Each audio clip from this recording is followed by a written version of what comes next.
to.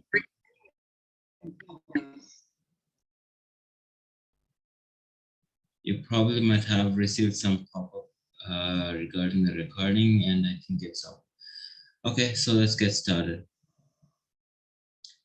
So in the tutorial, right, so we have base theorem, and as well as linear discriminant analysis, or even LDF function for that matter. And few problems. I think on the base theorem we have only one problem, I guess, and then we have much more problems on the linear discriminant functions. So any technical issues or any glitches, if you've noticed, please let me know. I hope there's no problem. Okay. Okay, so the first problem, right? So it's a classic base theorem problem because one second. So can you guys hear me? And can you guys see the screen?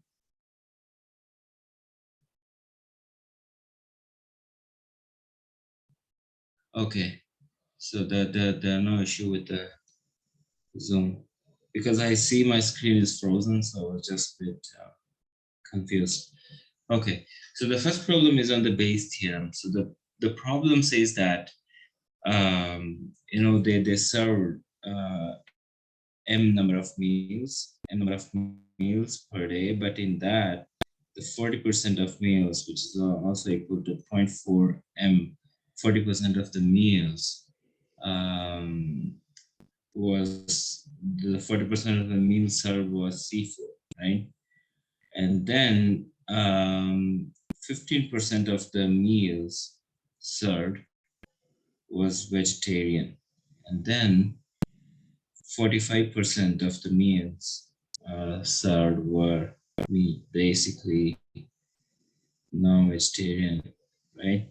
So we don't have to worry on this M because we never know how many meals they served, but whatever the number of the meals they served, in that the 40% is seafood and the 15% is vegetarian, and the rest 45% is the meat. So if you put it in a Venn diagram, if we take this as a whole number of meat served, in that 15%, in that the 15%, right, we will call this 15% as vegetarian meal, and then the 40% I would probably call this as seafood. Okay, this is a 40% is seafood, and the rest 45%. I just want to keep this area quite bigger compared to seafood because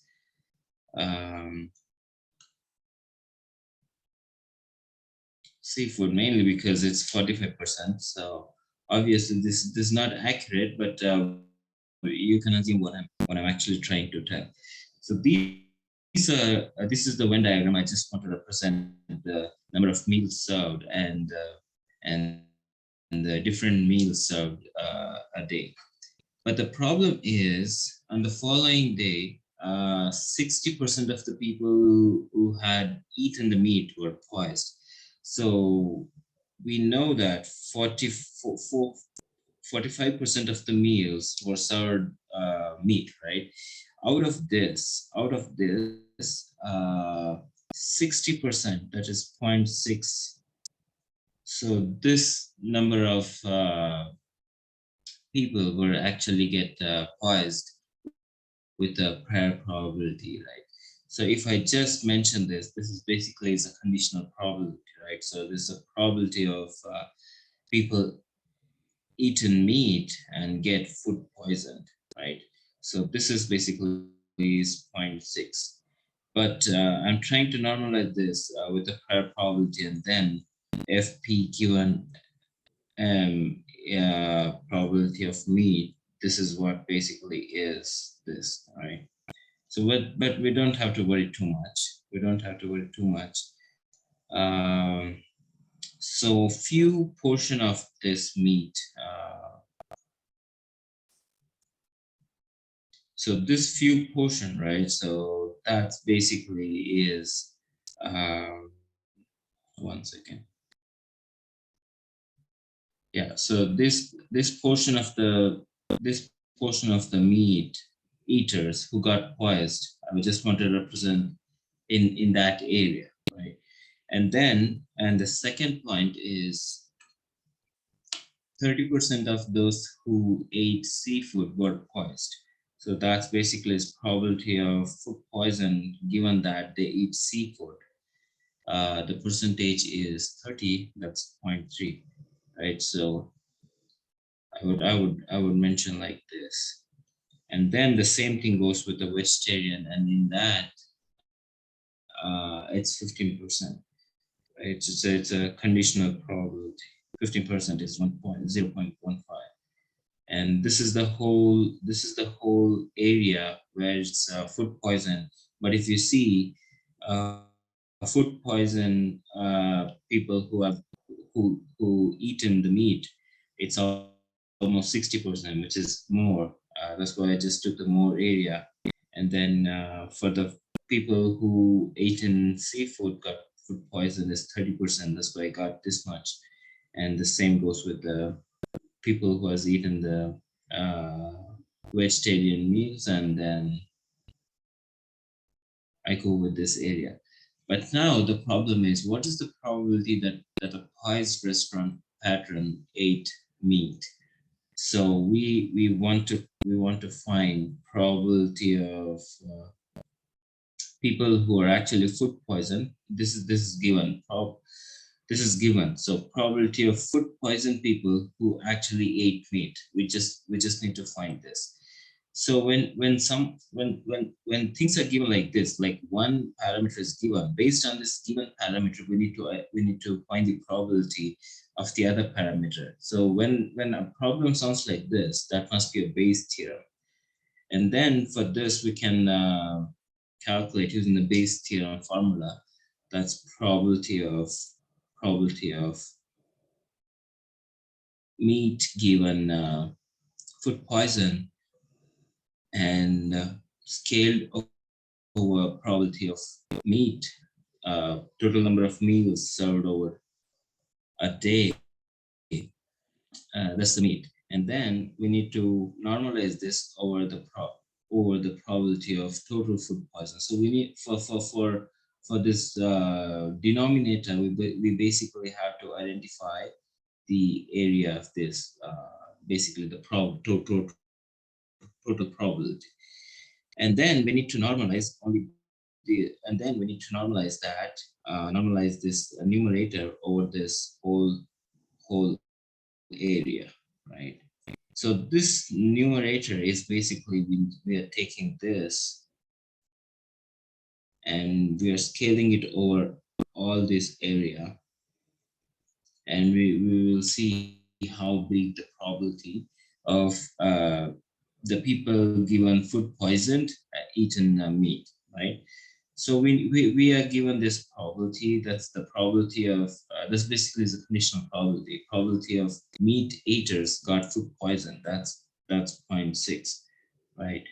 0.6. And total number of, and this is a prior probability, and I'm pretty sure that you already implemented all this in your lab, right? So prior probability is probability of meat, number of meals served over a day. In that, the 45% of the meals were the meats, right? So that's 0.45 divided by, we need to find it out. So how do we need to find it out is, we need to find the distribution of the food poison over all the cases. If basically we want to answer what's the probability of vegetarian eater got food poison, and scale over the probability of the number of vegetarian meals served that day. So what I'll do is probability of FP given vegetarian, probability of vegetarian. I scaled over, so I just found this area, and then probability of food poison given seafood, probability of seafood plus probability of FP given meat, probability of meat. So this is 0.6, 0.45 divided by, so probability of FP given V is 0.15, right? So here is 0.15 into probability of V, that's the prayer probability is actually 1.15. Well, the same, plus probability of FP given S is 0.3 and probability of S is 0.4, right? That is 0.6 into 0.45. And if you solve this, you get some problem, sorry, some value, and that value is basically is a probability. And of course, the probability will be less than less and greater than zero. All those fundamental properties of the probability holds good. So my question is now, for example, if I ask you to find the probability of food poison patrons who actually ate seafood. So for this, the formula would be like probability of seafood, probability of prior probability PS, and the probability of FP, right? And if I ask you to find the probability of patrons who got food poison but ate vegetarian meal is given as like this, right? And let me just know. So if I do the addition of all the posterior probabilities for the three case, uh, so what will be the sum? Can anyone tell me?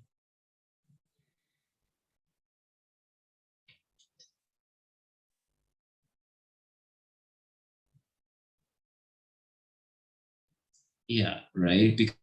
Because it's end of the day, it's just a probability, and probability should be equal to one posterior probability, right? So I think this concept, understanding this graph, um, that's quite crucial. So when we identified this posterior probability, um, so we are basically trying to find how big this part is in this whole food poison, right? So if you understand this, then Bayes theorem is pretty easy. So that's regarding the first problem. And then, so these values I'm really not interested in.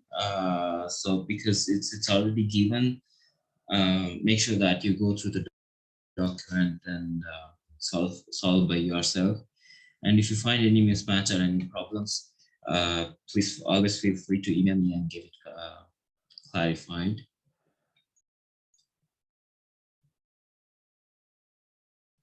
And now let's move to the second problem. Quite an interesting problem because almost similar problem that we are trying to do in the lab. So by the way, I just need to give a reminder that lab deadline is next Friday, sorry, next Monday. So make sure that you finish that in time. And there's no possibility for any extension for a reason that we have midterms like a few days after the deadlines of the lab. So make sure that you comply with the deadline that we have right now. Anyway, so let's move to the second problem. So what actually the second problem is trying to do is we actually have only one feature. Say this is X and this is the label. So X is the only feature. So we have so many rows. Like we have many data samples, 2, 3. We have many data samples, and for which we have so this data sample, it might be it is continuous for sure. And then we have labels. In this, we have only two labels. That's one is omega 1 and the other one is omega 2. And here I don't know much about this feature, whether it's a um, it's a type of fin, or is it the length of the fish, or is it the width of the fish, or is it the weight of the fish? I don't know. But what I know is it's only one feature, and we have two different classes, right? And then what I know is this particular feature, right? So this particular feature, this X, is actually is a Gaussian, is normally distributed, right? So when we say normally distributed, that basically consists of some mean, and then it follows these standard deviation and the other properties of the normal Gaussian distribution, and also that formula, right? So you know that formula, 2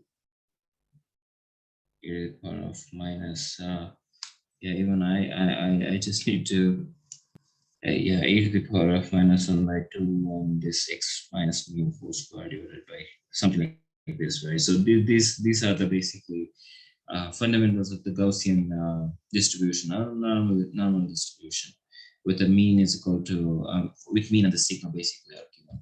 So what they are telling us is,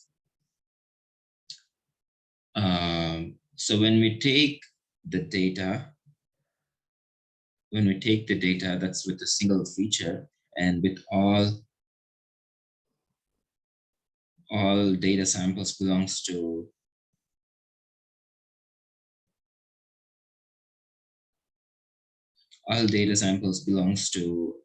one class with this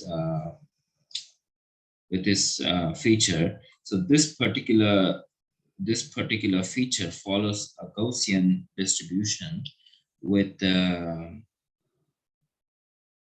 with a mean -1 and this variance of 5. So this is basically likelihood or conditional probability, the probability of W1. So we are given that this is W1, and we know that this X follows the Gaussian distribution. That's n of -1 and 5. And the same thing goes with the other class, and that follows n of 2, 2, right? But in this case, it's given that W2. So the first question is, sketch the two densities on the same graph as a function of X. For the concept, we just have to do this, but I don't think, since the online midterm, we don't ask you to sketch the two densities, but you know that, right? So let's take this is 0 and this is X, right? And we just want to plot the probability, right? And the likelihood, basically. So in this, they are telling one of the probabilities for W1 that's having a mean on -1. So if this is -1, my peak for conditional probability of the given W1 for X should be on this, at the -1. The same goes with this, but in this case it's 2. So right, this is, I want to take it as 1 and 2. I could nicely use this squares as um, the distance for the unit, but I think it's fine. So the peak for the other case should be on this. So how do I know the peak? This basically gives us the peak, right? It's in the Gaussian formula. So that's given on the document as well, I guess. So 1 by √2 pi, and the variance is 5. So that's this, right? So if I solve this basically comes to, so this is the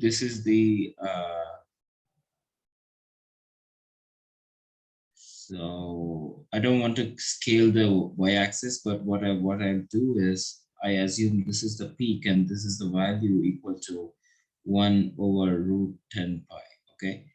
And then they say the standard deviation is 5. So this basically should have 5 standard deviation, right? So this is 3, 4, 5, and I want to have 5 standard deviation and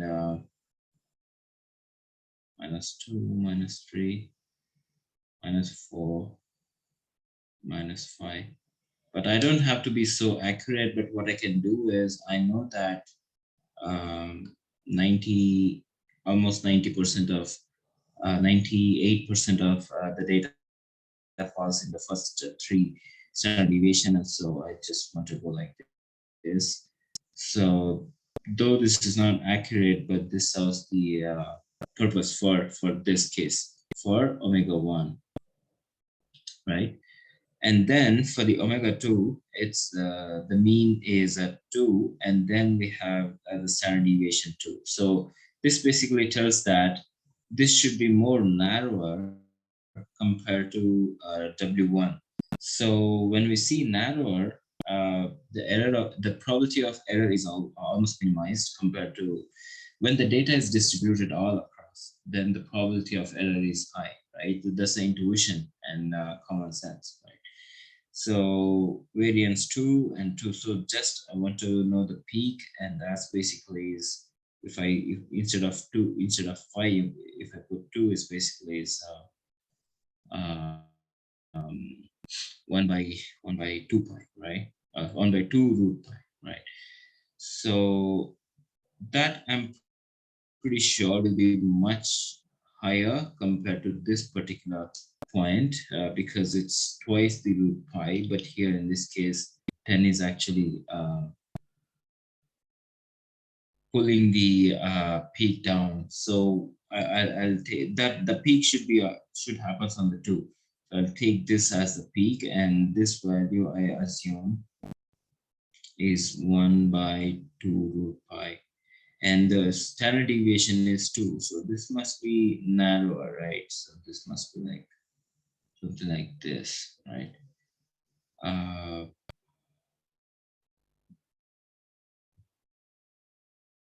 because this is 2, and this is where I just want to go down more. So somehow like this. This is not accurate, but you just get the gist. So this is not a posterior probability yet. This is just a likelihood, the conditional probability, right? So using this, we can calculate the posterior probability by having the prior probability, right? And even the denominator to normalize the numerator. So this is to answer question A, and then they are telling that it's likely both are equally likely, and then they're giving that probability of omega 1 is equal to probability of omega 2 equally likely, and we need to find the decision threshold. So this, quite a few students missed it in your lab. I asked you to find out the decision thresholds manually. So that basically you need to identify if you need to identify these intersection points, these intersection points, right? So how do you identify these intersection points? Can anyone let me know in the chat?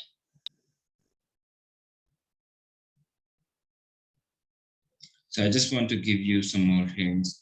So at this point, the probability for the first curve and the probability for the second curve, is it equal or not equal?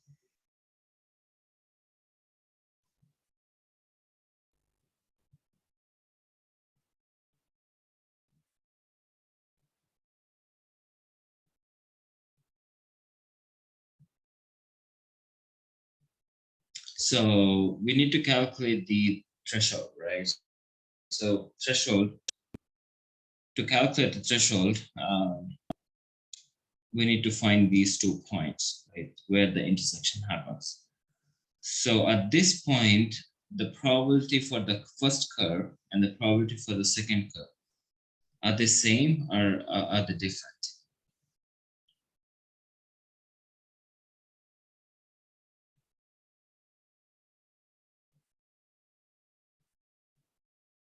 So they are different.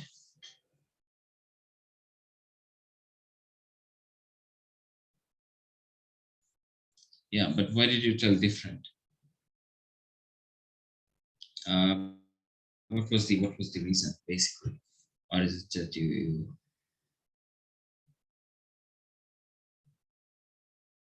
Yeah. See, any intersection, right? So any curves, even when you take simultaneous equations or any equation related to lines. So when we want to find a solution for this, that's basically the intersection, right? So in that we basically assume that the values are same, right? So if you find that point, that's basically the solution for those equations, right?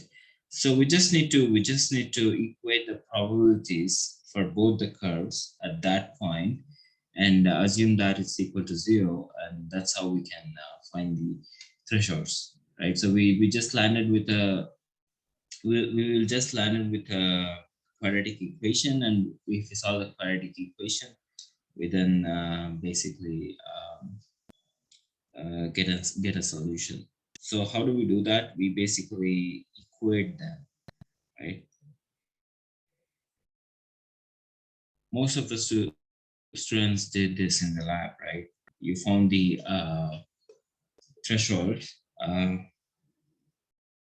You found the thresholds using a manual method. Basically, you just equate it, and we know that probability of x given w1 is basically is 1 over 2 pi 1 over root 2 pi e to the power of minus 1 by 2. Here the mu is minus 1, so it will be x plus 1 divided by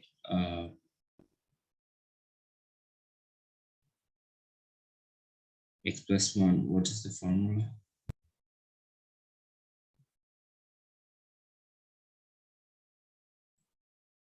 Root 5 whole square, right? So this must be equal to 1 by 4 pi e to the power of minus 1 by 2. If we simplify this, x minus 2 whole square divided by 2, right?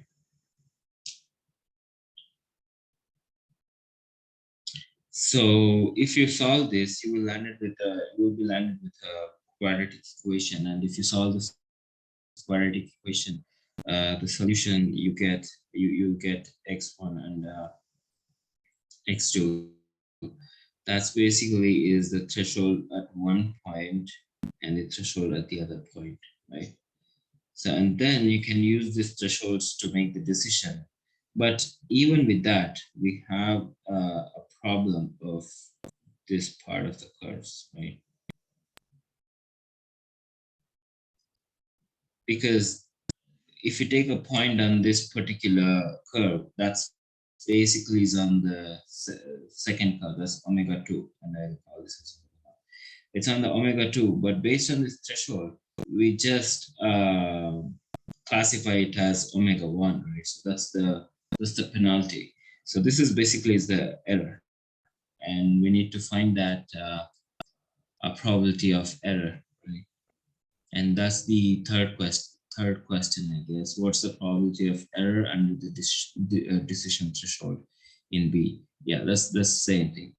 So if we solve this in the document that's given, just cross verify that that's correct value. But I think it's correct value. So the value is given is 0.3870 for x1 and then 7.6130, right? So this threshold is that 0.3. It's the graph is not to the scale, so don't worry. And the other threshold is 7.6130. So, but make sure that, but you understand it, right? So you forget about this scale, but the first threshold is this, and the second threshold is this. And then what we need to do is this curve will be keep on going, right? So this is basically it goes to minus infinity. So minus infinity till this threshold. What is the area under this? That gives the the total probability error under this curve. And then the area that we are interested in. And then from 0.3870 till 7.6130. So because this point, right? So if this point, if you take the probability, that basically belongs to omega 1, but based on this thresholds, we say that since the probability, we classify that as omega 2, that's a penalty, right? So we need to see what's the error curve under this particular threshold. And then from here, it goes till positive infinity, 7.6130 to positive infinity. So if we find out the area under these curves, then we know the error, right? So that's the third question, right? So how do we find the area? We just have to use the integration. So that's minus infinity to that particular threshold, 3870. So here when I'm considering here, so which probability distribution function I should use? Is it omega 1 or is it omega 2? In the first area. Yes. Why? Why? Because this is the curve under which we are having a problem, not under this particular curve, right? So, but so let me know if I move to the second region where I want to calculate the area. So in that, is it the PDF of omega 1 or omega 2 which I need to consider?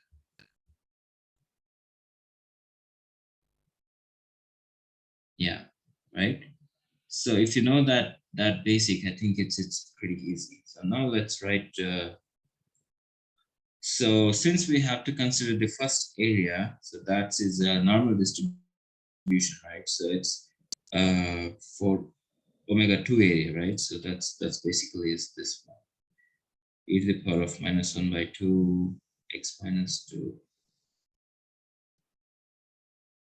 whole square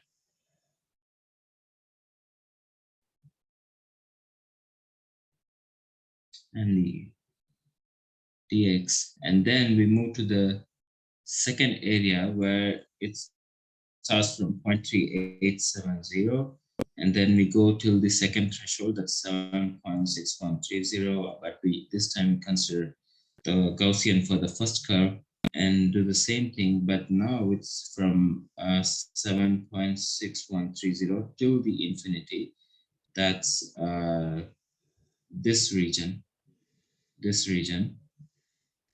but this time we will be considering the same curve here, right? That's the omega 2 curve. And if we solve that, we get some value. That's basically is the area.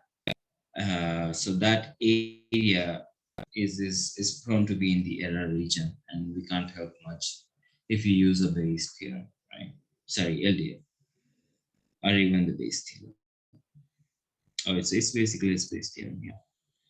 So that's regarding the probability of error. So when in the midterm, I think these big integrations probably won't appear. There are few questions. Yeah.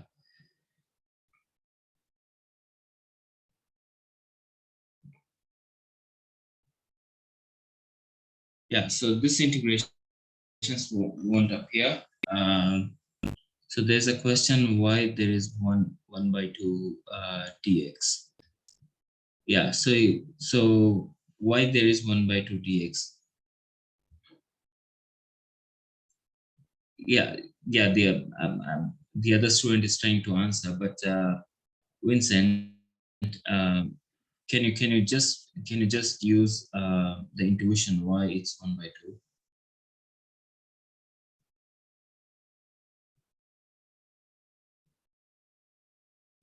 You just give yourself a time. Okay. Yeah. So the other student tried to answer, and then I thank him.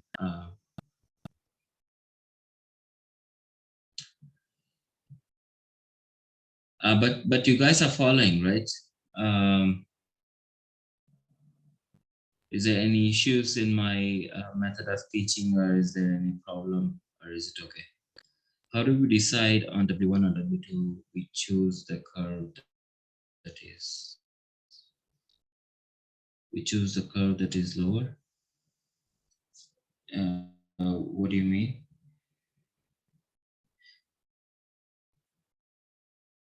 Yeah, that's where the problem is. Right? So we don't know. Uh, See, in reality, what happens is when we calculate and come up with a probability, we see at this point which is the highest. Is it the probability for the other class, or is it the probability for the current class? And then based on that, we make a decision. But if you make a decision based on these thresholds, we are prone to make a misclassification. That's why this area is a problematic area where we don't know how to make a correct decision if you use a threshold method, right? This is exactly what we did in the lab, right? Lab one. So if you calculate your accuracy, because we did a classification based on the threshold, and if you find the accuracy that was not the 100%, and obviously it can't be 100%. But in this case, based on the D12 document, it's the area is 0.0353, which is very small. Um, but still, we can't say it's a very low error because we still don't know the bigger picture of the data and the distribution.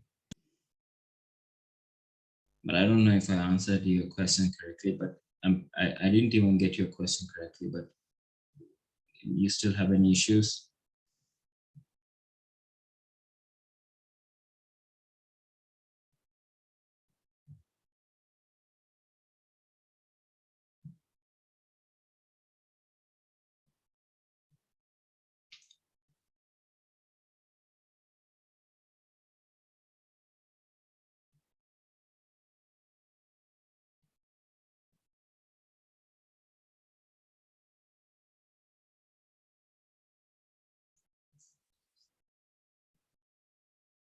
Oh no, it's a, okay. I thought you were asking about the decision making.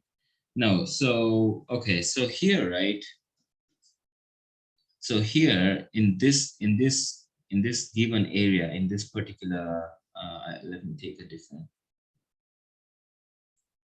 So here the problematic is region below this particular. This is a problematic region, right? So this problematic region, the upper line is the distribution of what? Is it W1 or W2? So this no, upper line is here, right? So we are not we don't have any problem with this. We don't have any problem with this region. Why?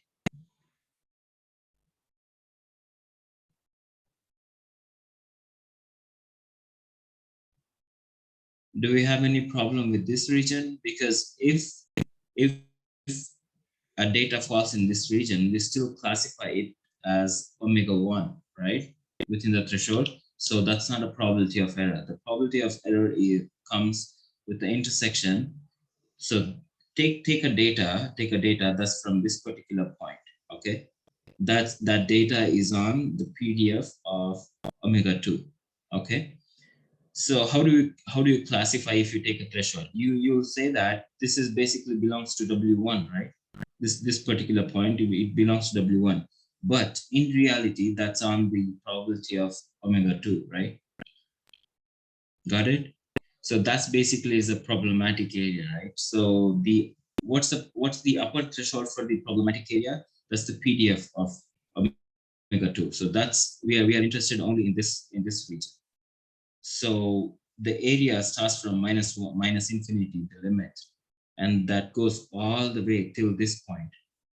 So this point, what is this point? Is my 0.3870. So till from minus infinity to till this point, we just need to find the area of this, right? How do we find this area? We just basically take the limit, 0.3870, and we know that this is a Gaussian distribution, right? Our normal distribution, and use the formula, right? So on so. And then we know that it's the equally likely method, and just 1/2 and dx, that's all, right? Okay, so let's move to the next problem.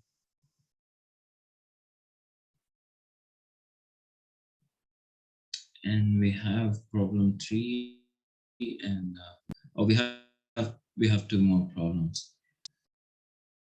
So is it okay if we have like a 5 minutes break right now, or is it can I continue? Let me know.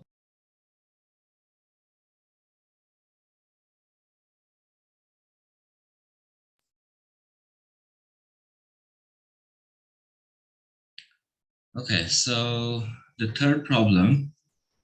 So now, till now we just used univariate, right? But now we assume that we have two categories, but with a multivariate. What multivariate means is we have multiple features.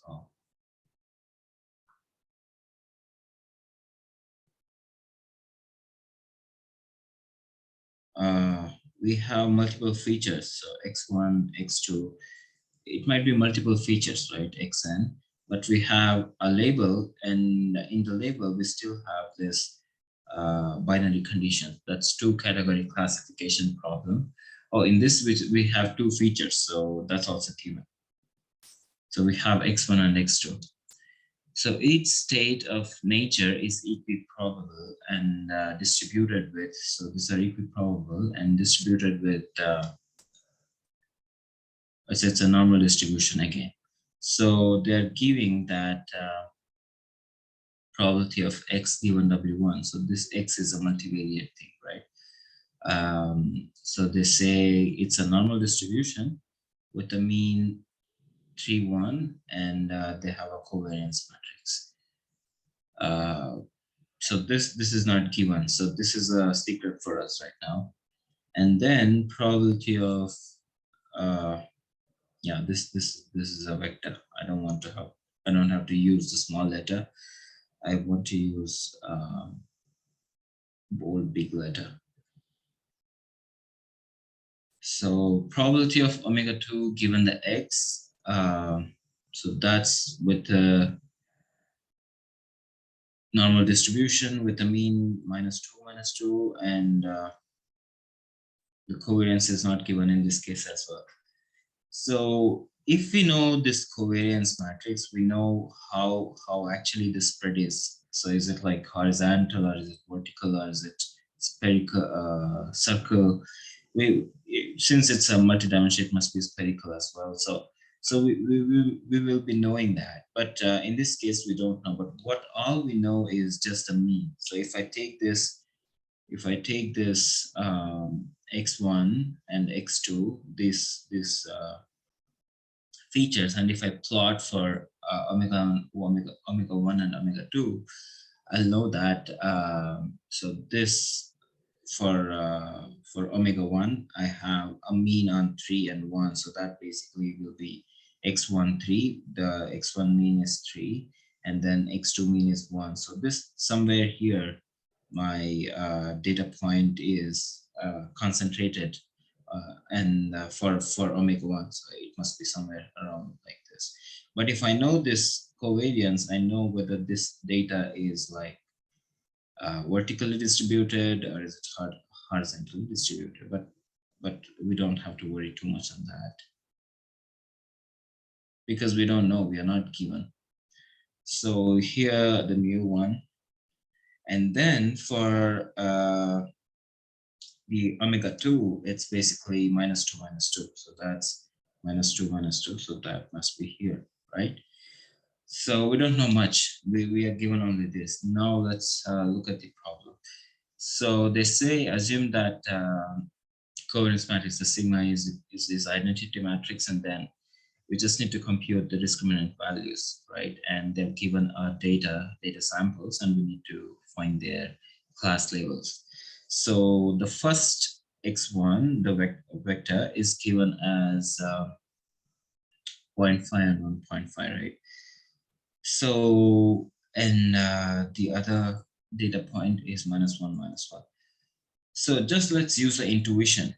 Even let's before solving the problem, just to use the intuition to find, is it possible to know the classification for this data sample? So here the x1 is 1.5, that almost comes here, and 1.5, right? So it might come here.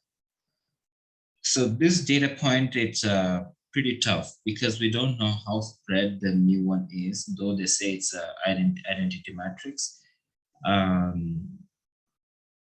So still it might belong to this, or it might belong to this particular cluster, but we don't know.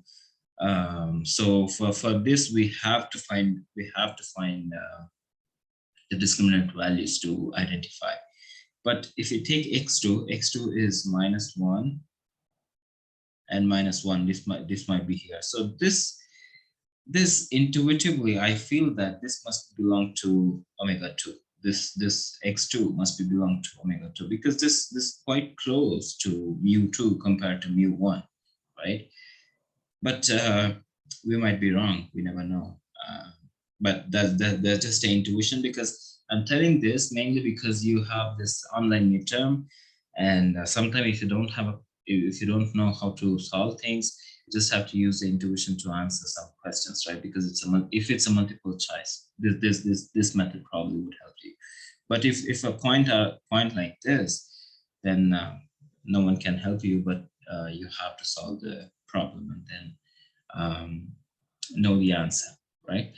So now let's solve the problem. Let's find out the discriminant function, and the formulas must be given in the main lecture, and we don't have to discuss much about the problem. Sorry, the formula. So for case A, the covariance matrix is identity matrix. That's 1, 0, 0, 1. So that basically tells that however the width is the same thing the height is, so it must be spherical in shape. So if this is the case with the 1 and 1 identity matrix, I suspect that this must belong to mu1. This data point must belong to mu1. So my guess is x1 belongs to omega-1, because identity matrix is the covariance matrix, and x2 must be omega-2. Let's find out, right? So gi of x is what we need to find, right? So this is the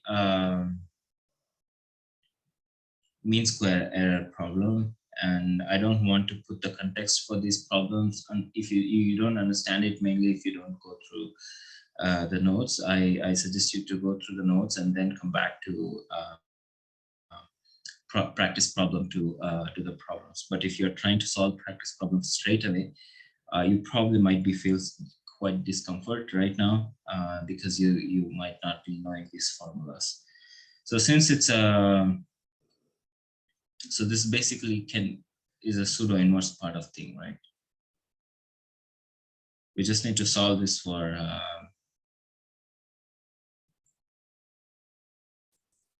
square error problem, and the formula is like this. So we have g1 of x. So in this case, let's use the x1 as our data point. So what happens is, this is x, right? So So that is 0.5, 1.5 minus and mu 1. So that's basically where is the mu? So this is 3, 1. That's the mu, right? So 3, 1. And this needs to be transposed because we need to have a matrix multiplication. And then again, this x is 0.5, 1.5 minus mu is 3, 1. And then 1 divided by 2. And the variance is 1 on the both case. So we just have to keep it 1, right? And then we have this minus, right? So let's put this minus. I forgot to put that minus. So we just need to solve this, right? So here it's minus 2.5 and 0.5 transpose. And then here it's minus 2.5 and 0.5. And we still have this 1 by 2, right? So if you do the transpose of this, then we can multiply, right? So I'll write minus 1 by 2 here. And then it's 2.5, 3.5 minus 2.5, 0.5. And if you do the multiplication, you will get the value minus 9.25. That goes same with the other value x2, but instead of here my 0.5, 1.5, you'll be putting the second value. What's the second value? Minus 1 and minus 1. And instead of mean 3, 1, you will be using minus 2 and minus 2. So if we do that, the value given for g2 of x is basically, what's the value?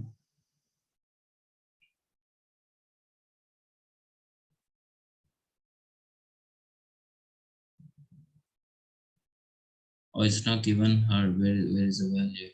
We saw.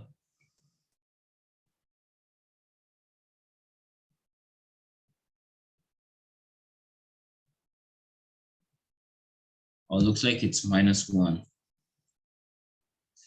Yeah, so that's the final value is given based on the detailed document, but you guys have to solve it and find it out. But I think it's minus 1 is correct.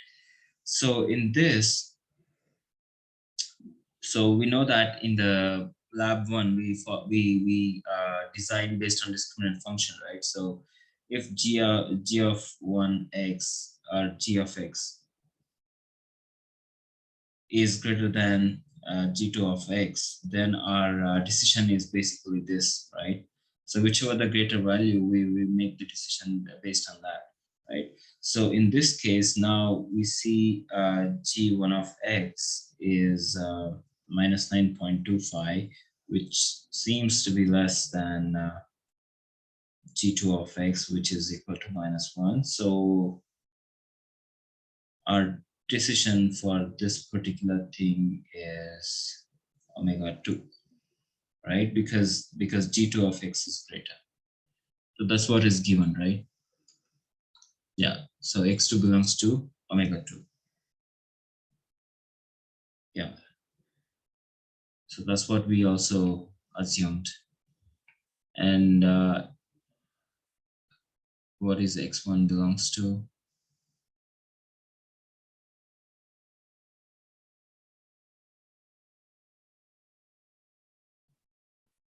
X1 is belongs to W1. So we missed some part, right? Yeah, we calculated it for G1 of x and G2 of x. And then we are supposed to calculate it for the second data point as well.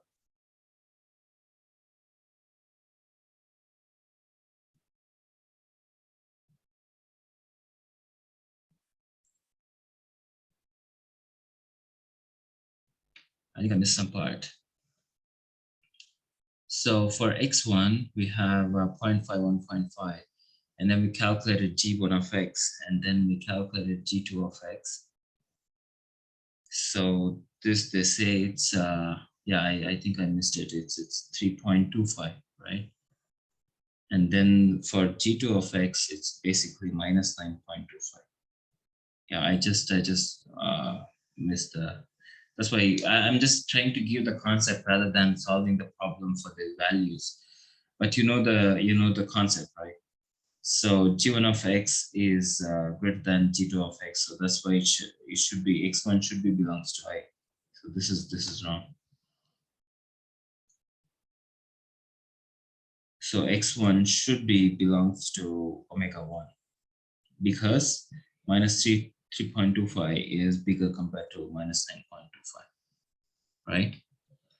And we will be doing the same thing for x2. So yeah, I think it's problematic to understand. Let me do this g2 of x as well so that it will be clear, more clear.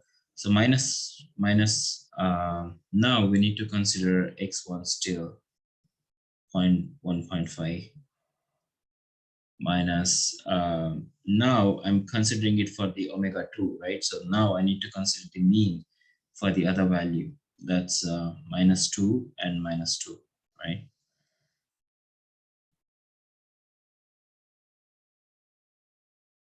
So 0.5, 1.5 minus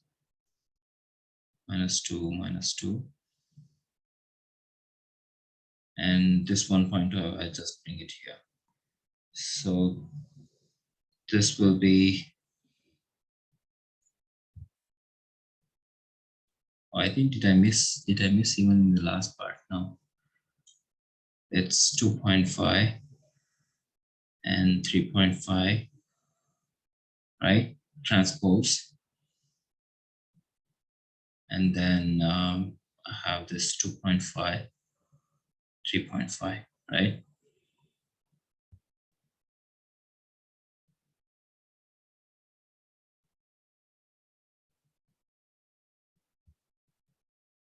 So this value will be equal to 9.25 based on the D12 document. But if it's wrong, send me over email and I'll cross verify.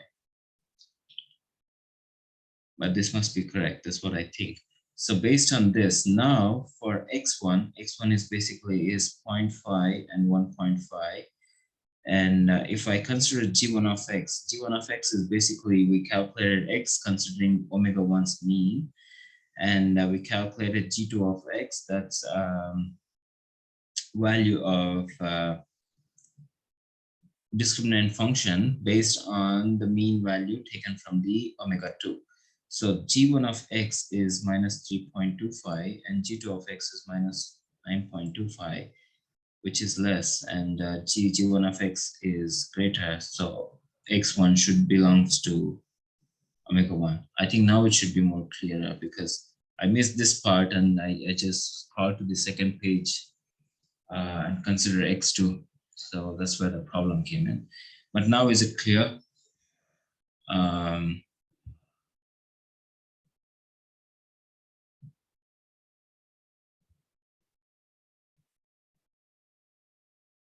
Yeah, that's what minus 9.25. I actually missed it. See, I'm not actually using a calculator and solving. What I'm trying to do is I'm trying to give you the concept. So you need to calculate those values, and if you find any problem in the document, please post to me because I can let the Dr. later know to edit those, but I'm pretty sure it must be correct. That's what I think. But what's the takeaway is you need to know this formula, and this formula will be given to you in the sheet as well, I guess, if any question appears on this particular concept. And after that, you will be knowing that this is the data point given, and this is the mean, right? So you need, if it's a two class, then you need to calculate g1 of x and g2 of x, right? And now I'm pretty sure you will be given only the two class problem. The syllabus is just restrictive to use only the binary classification. So you need to calculate g1 of x and g2 of x, and for which the formula is already given. So, right, in this you will be using x is basically the data point. And that data point you need to calculate based on the mean given, right? So for the mean for the first, where is that? Where have I written that? Oh, here. So mean will be taken from the normal distribution, right? So this is the mean for the first omega 1. So that's for the g1 of x. And you will be taking this mean for the omega 2, that's -2 and -2 when you're calculating g2 of x. And when you have the g1 of x and g2 of x, compare them. Whichever is greater, that's the discriminant. That's the discriminant result. And based on the discriminant function, we can just make the decision, right?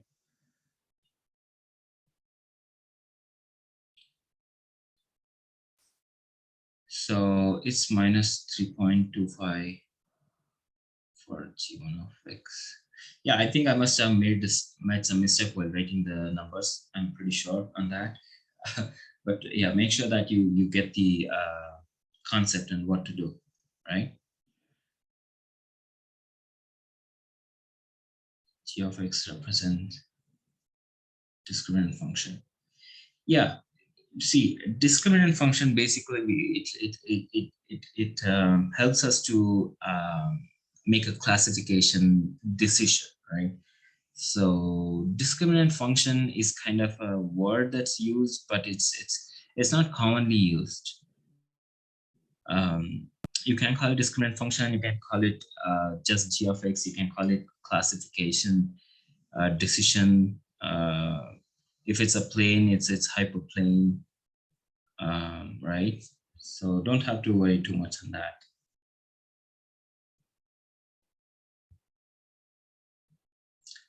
So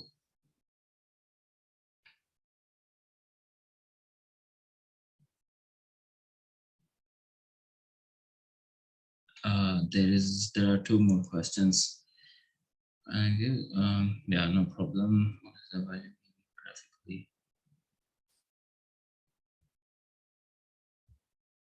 What does the value mean graphically? What?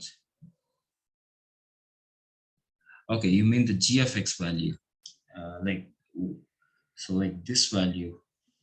This value graphically is basically telling that, so we will be having some thresholds, and based on those thresholds, if g of x x1 is greater than that, um, so how can I visualize this? That's a good question though. So our mean is like here. So I have to visualize this particular function.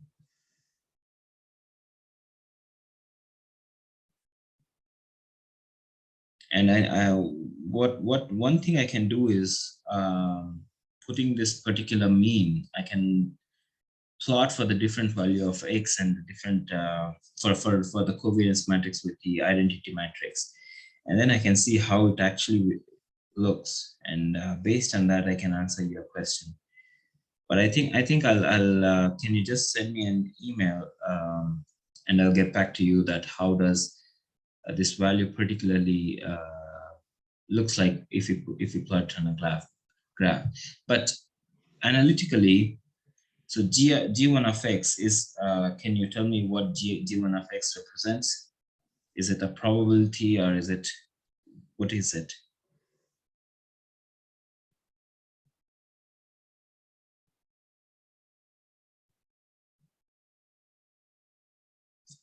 So we take this x value and we take how far this particular x value is from this particular mu, right? So if g1 of x is greater, so is it near to the mean or is it far from the mean?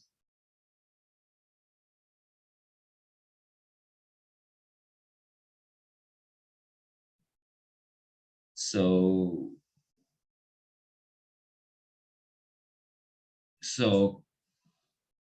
if g1 of x is greater, that basically is telling that it's near to the mean. No.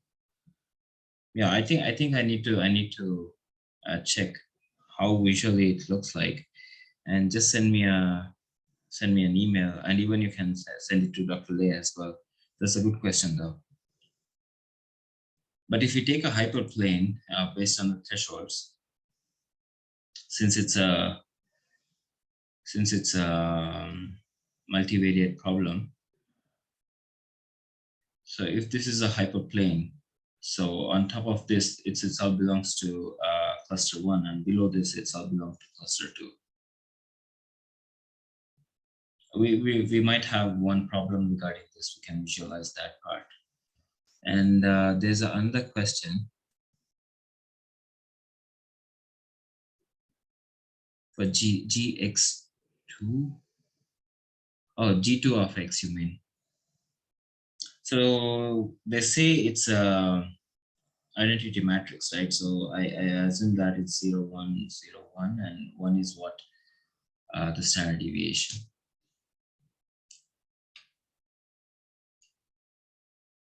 So that goes same with the x2 as well, but x2, the value is -1. So now the concept is, take x2 and you need to find g1 of x2 and g2 of x2, and whichever is greater, so that's the decision for you, and based on the d12 is omega2. But what interesting is our intuition, what we try to answer this, the prediction based on the intuition, that seems right? So now, if we move to the next problem, so they say now they change the covariance. So as I mentioned earlier, so I don't know if I retain that graph. No, I think I have not retained that. So now, as I mentioned, the covariance matrix tells that how actually it is distributed, right? So it's basically this kind of deviation, variance, right? Which also gives some information about the standard deviation. So now they say they want to change uh, the covariance matrix to 1, 0, 0, 2. And then they want us to find the classification for x1. That's a pretty interesting problem. So now, see, for x1, the standard deviation is 1. For x2, the standard deviation is 2, right? So what actually it tells is, when I take x1 and x2, so x1 is standard deviation is 1. So the mu was here, right? So it's only like this big, because 1 standard deviation, it's 2. So I don't know the complete picture, but I'm just assuming it. Compared to x1, so x2 is bigger, so it must be double to that. So you somehow you should like this. That goes same with the -2 mu2 was here, so it must be here, right? So now x1 was, what was the value? It's 0.5 and 1.5, right? So 0.5, 1.5. We still don't know what's the all the data set, but 0.5, 1.5 still looks near to mu1, so it must be belong to mu1, but there's no guarantee for that. We just have to calculate the values and find it out, right? And then this is the case, the other case, case 2. Basically, the case 2 is given in the notes. And yeah, remember that if case 1 or case 2, you need to be able to use those formulas given in the formula sheet, and I'm pretty sure that this formula should be given in the formula sheet. You don't have to memorize these formulas. Okay.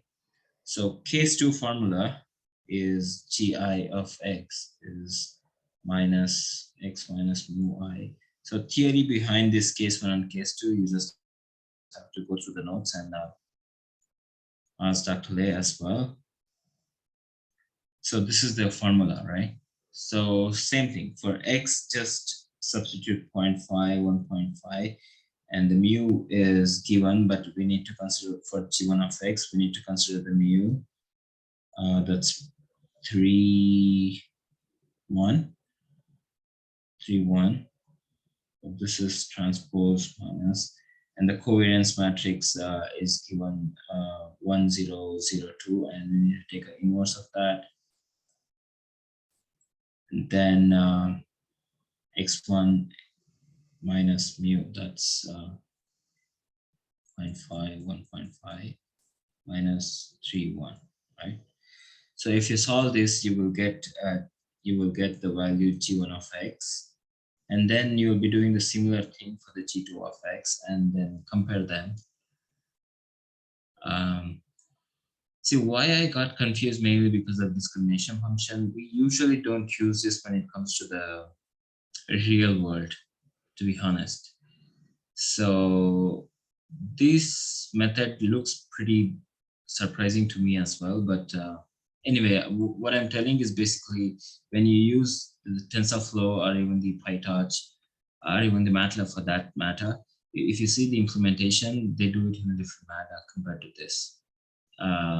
Anyway, we will see that problem as well in the next problem. So the answer for 3b is omega 1. That's what I see it in the D2L document. So G2 of x, they say it's minus 4.375, and G1 of x, they say it's minus 6.375. So obviously this is greater, right? So it must belongs to omega 1 for this particular covariance matrix, right? So our prediction is almost correct.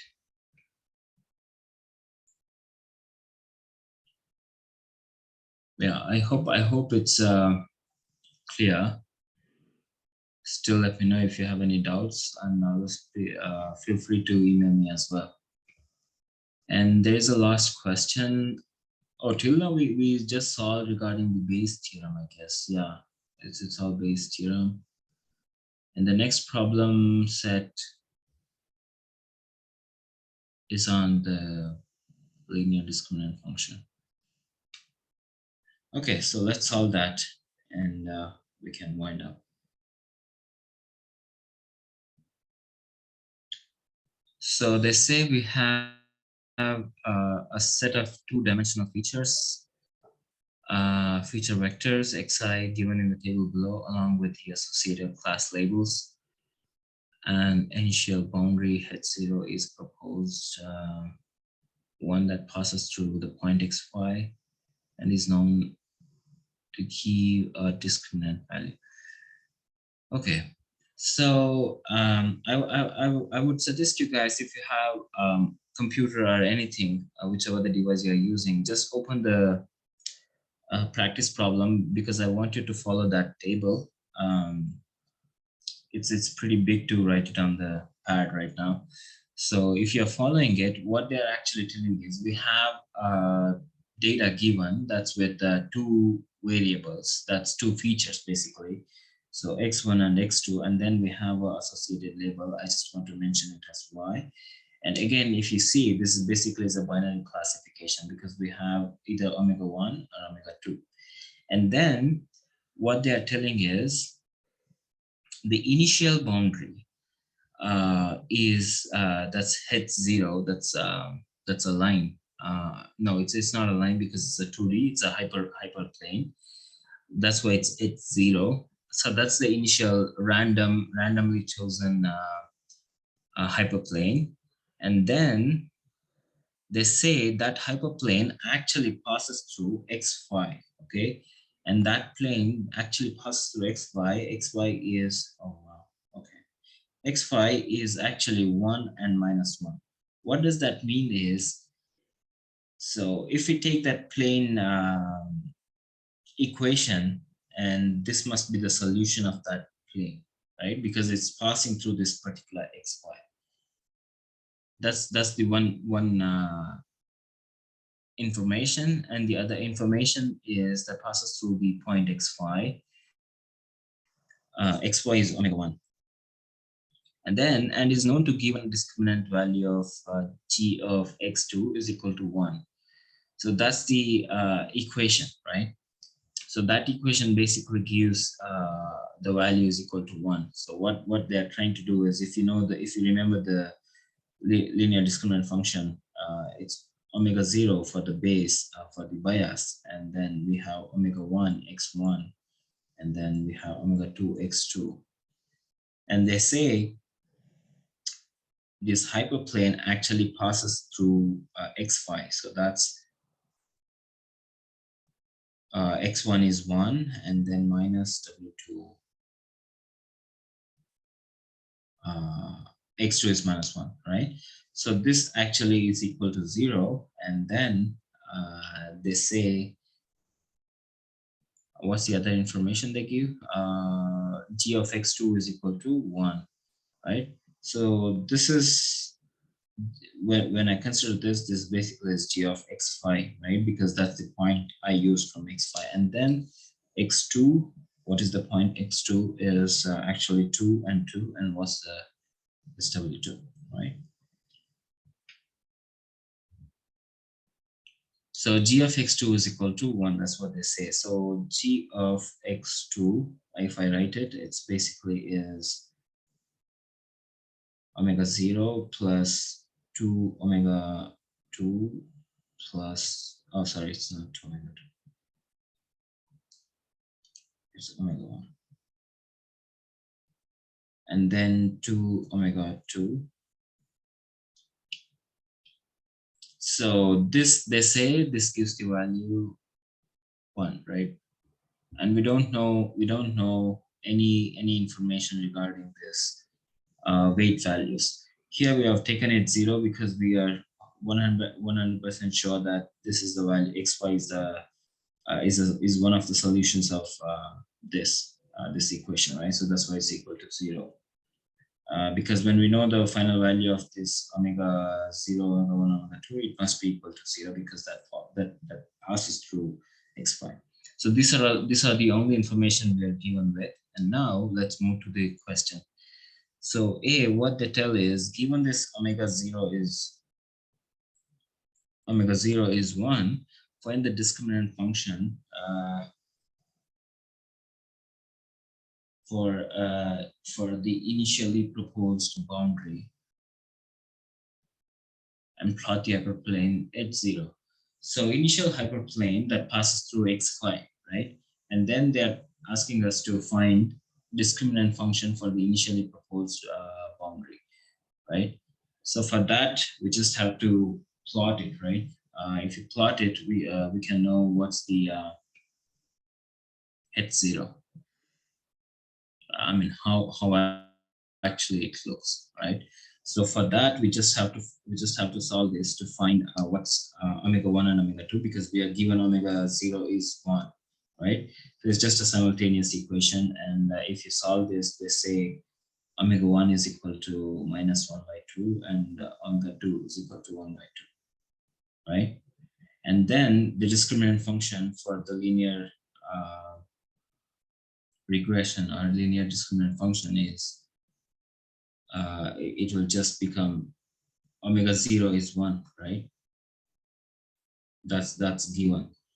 And then we have minus 1 by 2. So it's minus 1 by 2 omega 1, right? So sorry, it's not omega 1, it's x1, right? Omega 1 is minus 1 by 2.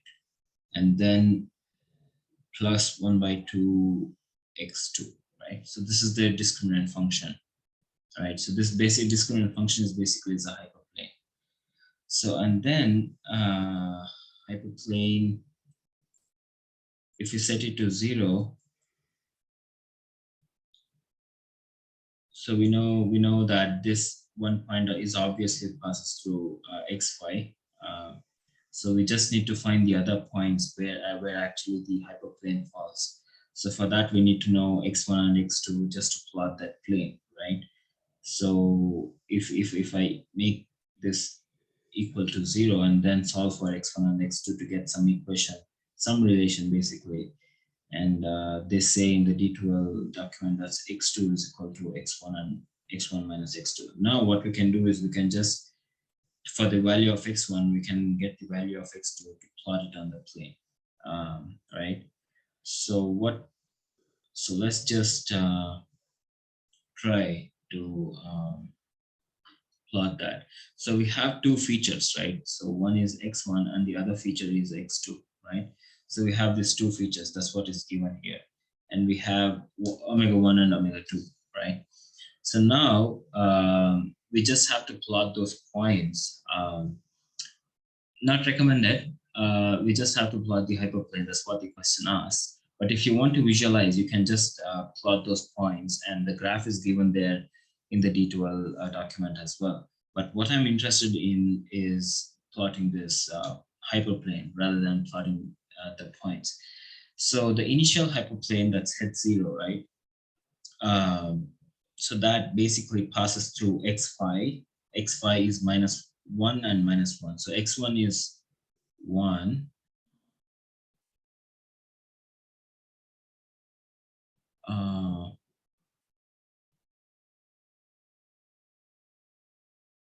Where is x?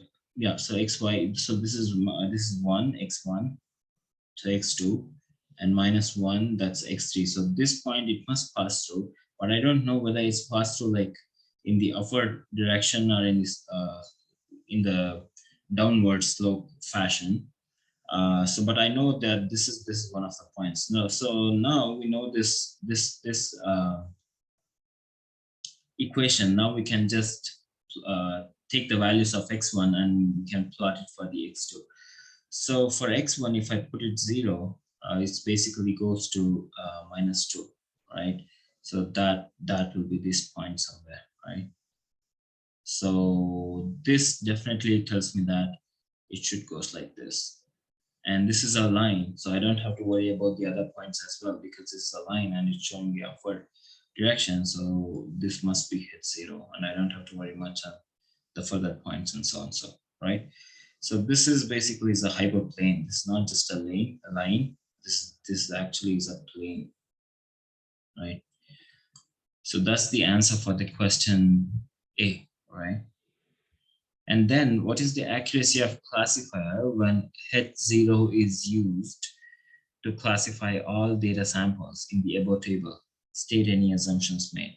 So we just have to use this hyperplane head 0, and we just have to go for the classification, and we need to see how the accuracy is. And how do we do that? We know this discrimination function.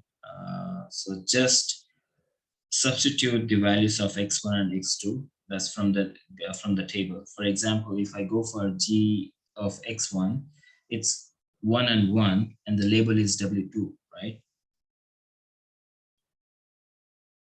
So this is the discriminant function pertaining to the hyperplane head 0, right? So I'll take -1, 1/2 x1. So now for g of x1, it's a vector 1 minus 1/2. X1 is 1 plus 1/2, 1, right? We just need to solve this, right? And this goes off and this 1, right? So discriminant function is greater than 0. So this tells that if it's a greater than 0,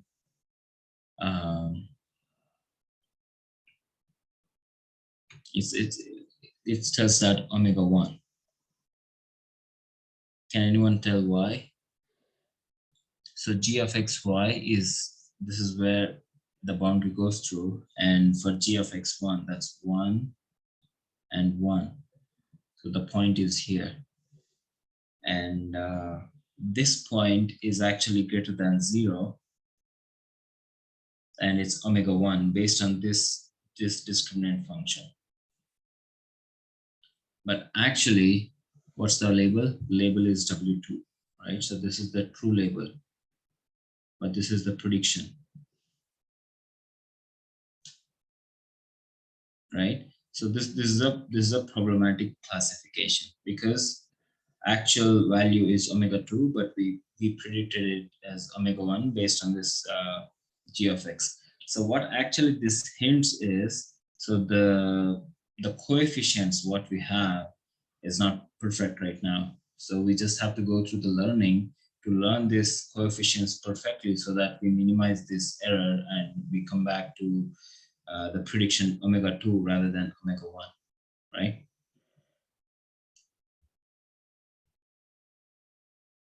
So any value less than this discriminant function will be lead to omega 2. I'm just looking for one of the examples if they have any classification that belongs to omega 2. All the values looks like greater than 1. Oh, there's gx6. Let's take the point x6. So g of x6, 1 minus 1 by 2. What is the x1? x1 is 1 plus 1 by 2 and the minus 2, right? So this is minus 1 and this goes, and this actually minus 1 by 2. So this is actually the prediction value is omega 2 because this is less than g of x. Minus value, right? It's not a positive value. And what's the true value? True value is omega 1. Oh, this is again is a wrong classification, right? So we just have to do this for all the labels, and then we need to see, in this case, we have 10 values, right? We have 10 values because we have x10. So in this, we need to see how many we get it correct, right? So based on this, if you see, they say we have 4 correct, that's x4, x8, x9, and x10. Only the 4 are correct. So 4 divided by 10 into 100 is what our percentage is, right? So that's almost like 40%,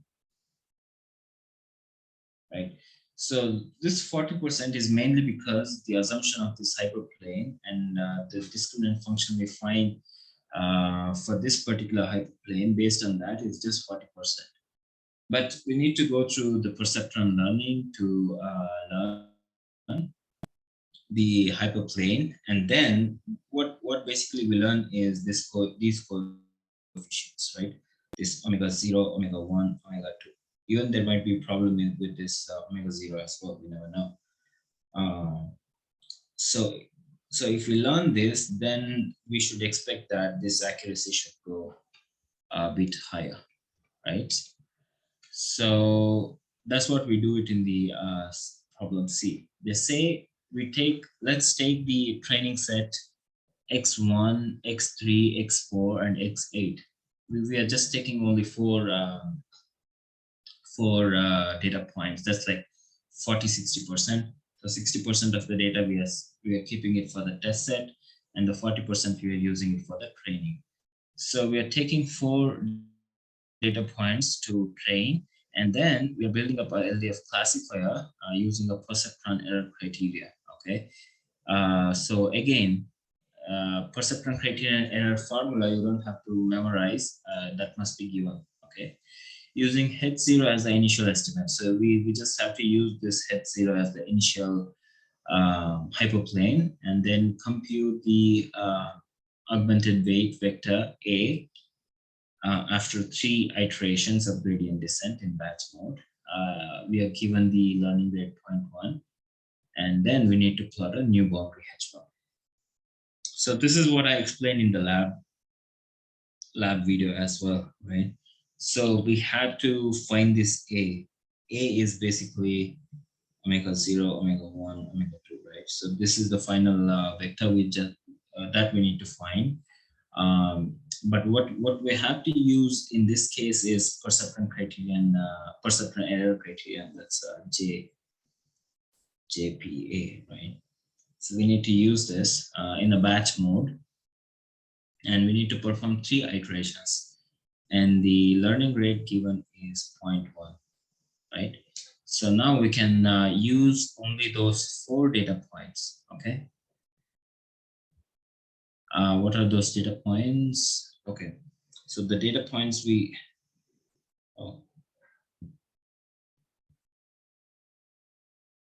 okay, so the data points we are supposed to use, if I call this as a training set, then I'm supposed to use x1, x3, x4, and x8. So just to make my life easy, I just want to take down this values. What is the value for x1? x1 is 1, 1, x3 is 1, 3, x4 is -1, -1, x8 is -2, -1. So these are the values, so I don't have to keep scrolling. So these are the values, and now we need to use this in the training, right?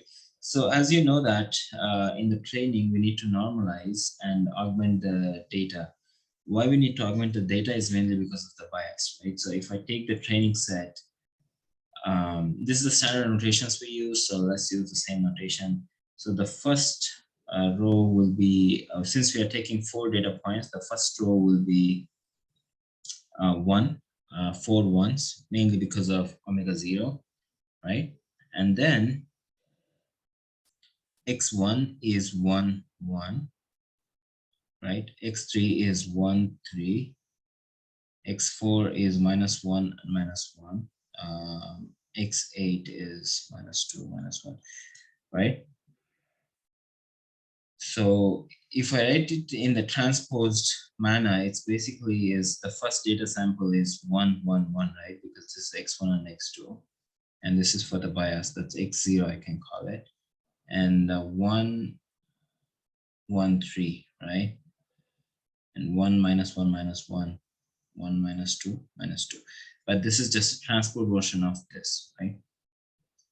So I don't have to confuse. So this is the y, and then we need to normalize it. There is this rule in the normalization that's given. Pretty confusing for me too, but just try to understand that and learn. So basically what we need to do is to discriminate the other values, because this works only if you have two classes, right? But I can't think why it works for the more classes. But anyway, so this is what given it. This is what is given. So what we need to do is for the class 1, we need to change the value, the sign values, right? So x1 and x3 belongs to omega 2, and x4 and x8 belongs to omega 1. So we can, so these two belongs to omega 2 based on the data, and these two belongs to omega 1 based on the data, right? So just to separate them, I just want to use the negative values, -1, -1, -1, -1, -1, -3. Okay, and then I keep 1, 1, -1, -2, -1, -1 as it is. So now this is what our pre-processed training set, and we can go for training right now.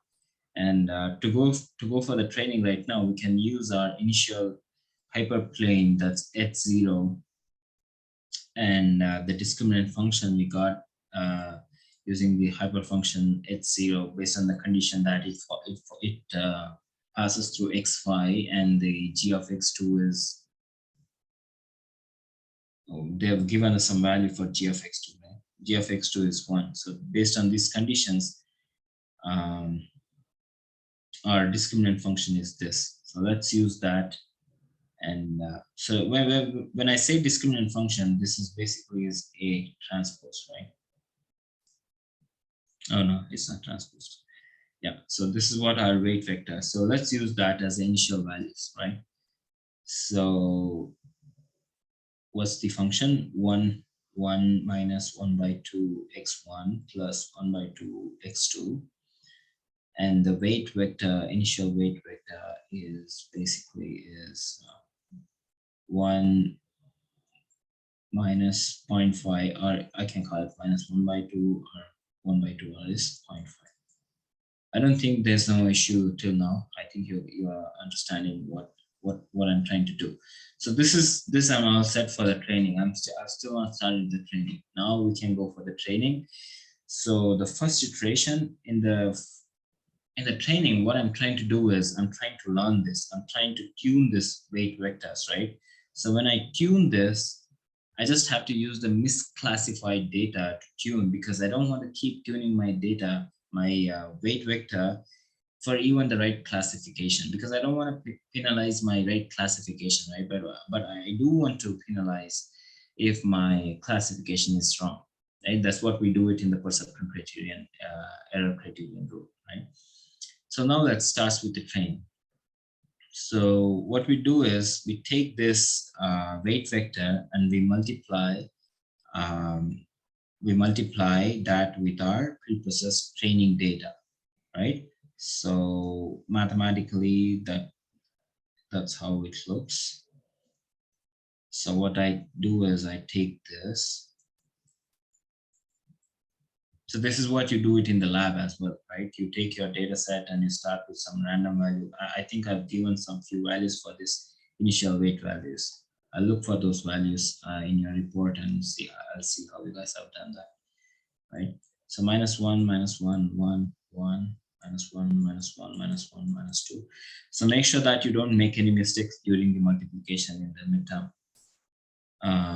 Ask Datalay if you can use the online calculators, if it's allowed, but I don't know the logistics of the midterm. But even if it's not allowed, but make sure that you don't make any mistake when it comes to the multiplication. And they've given that it's minus 1, minus 2, 1, minus 1. So in this, since we have minus 1, minus values, this basically indicates that misclassification. Why the negative values indicates misclassification? I think you probably know it by now. It's below the hyperplane, the discriminant function. That's what we did it here as well, here, right? So minus 1, minus 1. So these two values we need to use for the update rule, so that we can tune these weight vectors. So let's go to the update rule. So what update rule states is the new weight value will be amended using the current weight value with the learning rate and the misclassified, all misclassified basically. So these are the misclassified. That's minus 1 and 2. That's basically is which are those?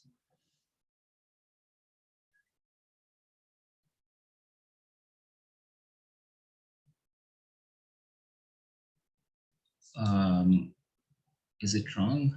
Minus 1. Oh no, it's not wrong. It's not wrong. It's correct. So minus 1, and minus 2. So that basically is these two values, right? So what we can draw the conclusion based on the first iteration is our current weight value somehow looks good to classify omega 1, but it's not correctly positioned to classify omega 2. So we still need to penalize our current weight vector to classify omega 2 correctly, right? So what's the current weight vector? It's 1 minus 0.5 minus 0.5 plus the learning rate we have used is 0.1. 0.1, and then we need to add, this is the summation, we need to add all the misclassified data. So misclassified data is, oh, my tab is, these two. So we need to add those two, right? So that's minus 1, minus 1, minus 1, plus minus 1, minus 1, minus 3. We just need to add this, right? And then the final value given here is 0.8 minus 0.7.1. So this is now the updated weight value. So now I'm all set to go for the second iteration, right? So this is the second iteration, but here, this is the second weight value I'm trying to use. I'm going to use the same test data. So, but here now it's 0.8 minus 0.7.1. And the value, this comes here, right? So that's the matrix. And they say again that there are two misclassification, mainly that's 0.2, 0.4, 1.4 to 0.1. So these two again are a misclassification. So even in a second iteration, our weight value is still not classifying omega-2 correctly, but is still able to classify omega-1 correctly. But what one thing we can observe is here, minus 1 and minus 2, they are quite far. They're quite a large number compared to minus 0.2, minus 0.4. So what it actually is hinting is we are trying to approach the sweet spot to classify them correctly, but we are still not there yet. So we might have to do one more iteration, and my assumption is this 0.2 error must go off, and in the third iteration we must be in the third position. But we may wrong again, but just based on intuition. But let's go to perceptron rule and find out the new weight value. But you know it, right? So how to do it? We just have to take the current weight value, that's 0.8 minus 0.7, 0.1 plus 0.1, and still the misclassification is at the omega-2. So the first two data, that's these two data, all right? Just give me a second. I just need to put the charge for my tab. Just give me a second.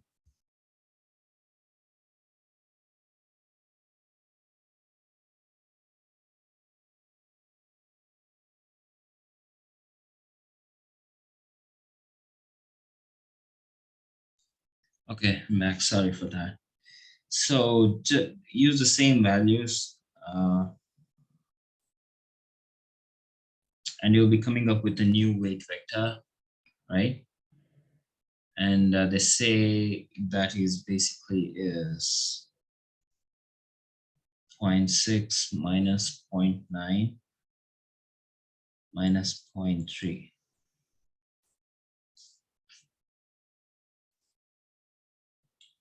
So the bias is actually going less, right? So the offset 0.6 is going to 0.6. So it must look correct, but let's see. So now we all set because we are with a new weight value, and now we can go for the third iteration because we are asked to do the 3 iterations, and then we need to stop, right? So now A2 transpose Y, if I multiply this, they say it's we get 0.6, 1.2, 1.8 to 0.7. Now it looks correct though. Significantly, these three are really good values. So this, for this training set, this still is looks problem. I mean, for this training set, all looks correct, but this value is somehow hinting that this weight value can go wrong for the other test values. But anyway, since we have 100% classification, we can stop at this point. So why I'm telling this is we are using only 4 data points, right? So that's why during the training we should use few more data points, but preferably we should have a very domain-based knowledge to consider, right? For example, few problem, they use 80% of the data for the training and rest 20% for the testing. Somehow it looks very bad, because if you are using all the 80% of the data in the training, we just have only like 20% to go for the testing.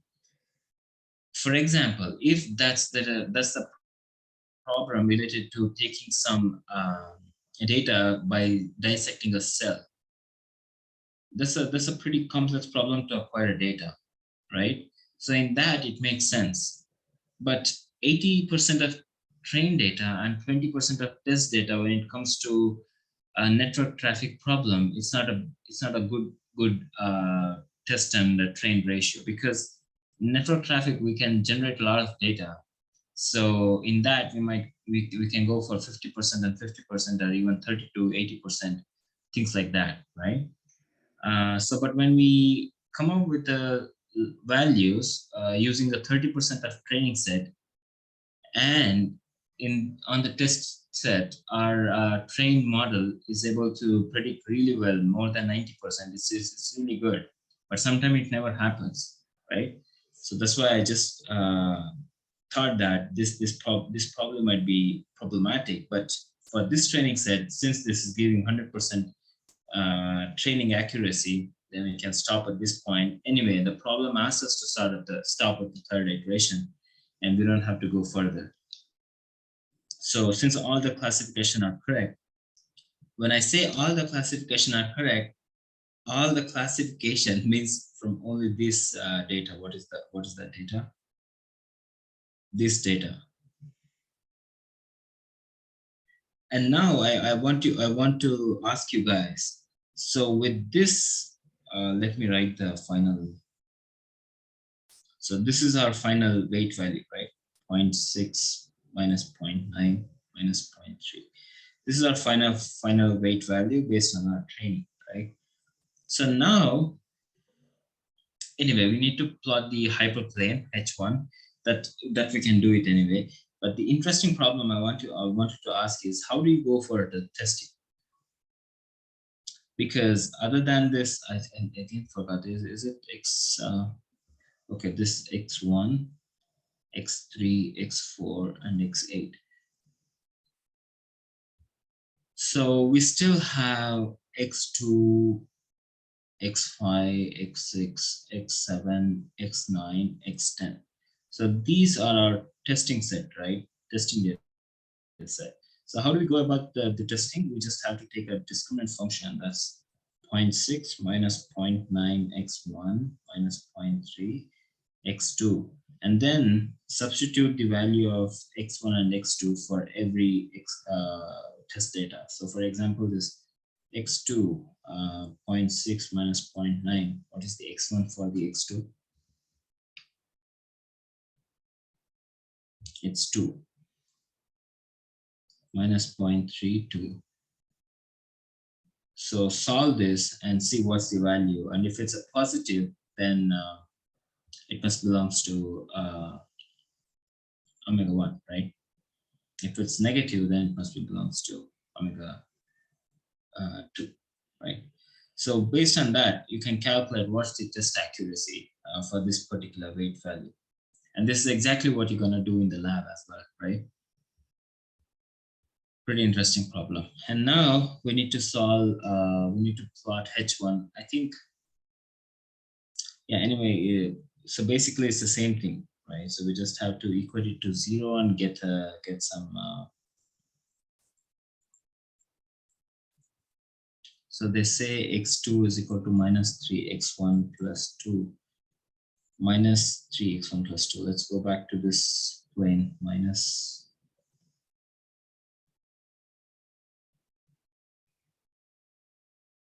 Oh, 1 second. Okay, so minus 3x1 minus 3x1 plus 2, that's equal to x2. So now if x1 is equal to 0,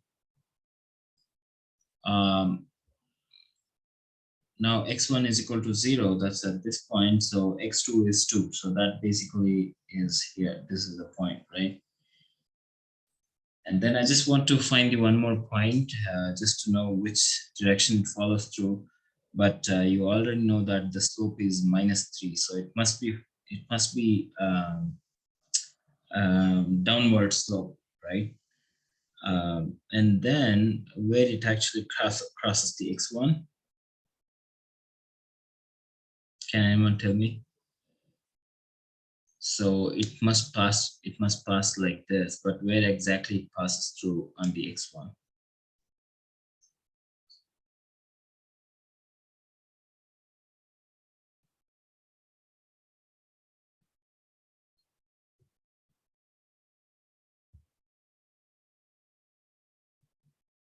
Oh, there are answers 2, right? Exactly. So it must pass through 2, and that's what is given, right?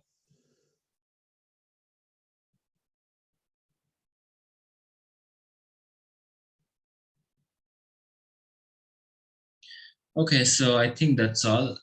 So there's one more, the last question. Based on your calculations from part C, would you expect the single sample method to yield a better boundary than a batch method?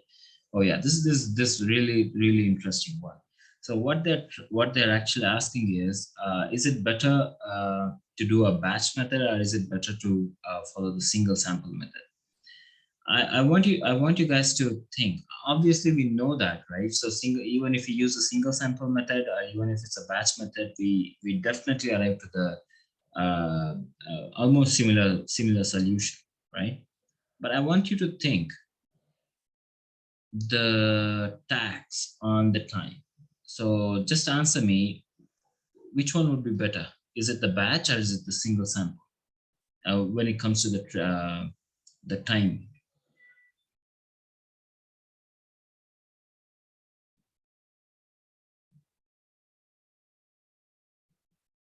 which one would be the faster?